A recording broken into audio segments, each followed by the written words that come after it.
terms here on the floor in front of me. The first one is shoulder extension. And is raising the arms above the head. Secondly, we have hip abduction, and that is to raise the leg away from the midline. Hip adduction is to move the hip, the leg, in towards the midline.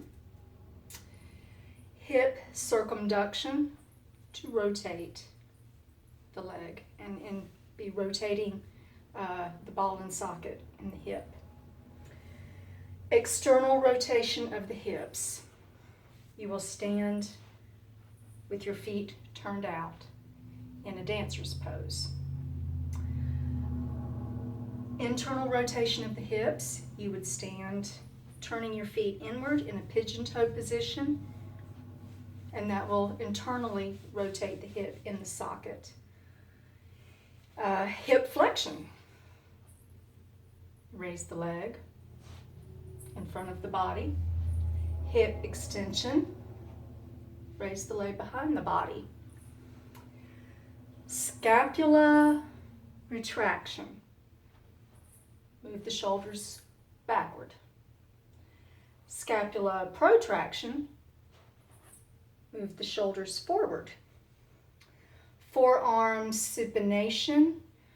You will hold the arm with the palm of the hand facing downward. Forearm pronation is the opposite, to hold the arm with the palm of the hand facing upward.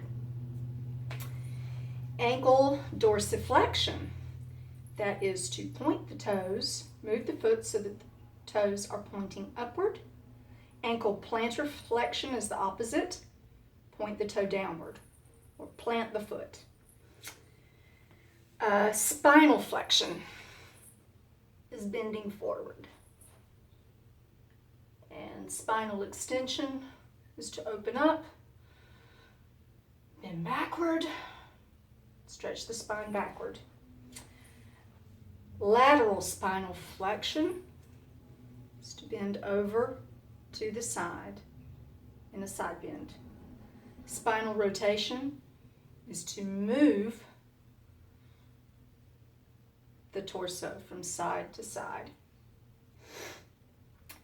The anterior tilt of the pelvis, you're going to tilt your pelvis forward so that your rear sticks out behind you. And posterior, move the pelvis forward. And then, I'm sorry, I need my glasses.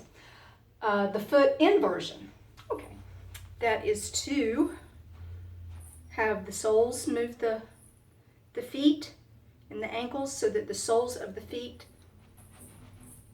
are facing each other. And then the eversion is the opposite, and it's very hard to do, is to stand on the insides of the foot so that the outer edges of the feet are pointing up, the soles are moving away from each other. And that's it. Thank you.